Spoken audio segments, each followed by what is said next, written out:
برأيي تسأل رأي الجمهور، ما راح تخسر شيء. بعدك بال 200 ريال.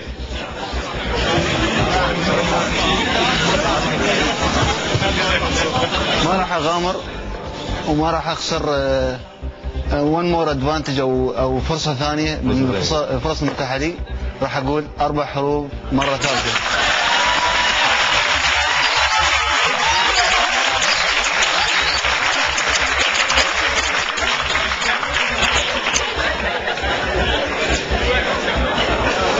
فيصل اسمع شوي.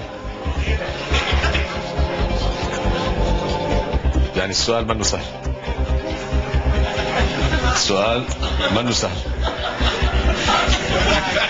هو معروف ان في حرب عالميه اولى وثانيه. في ثالثه؟ ثالثه. سامع بالثالثه او بالرابعه؟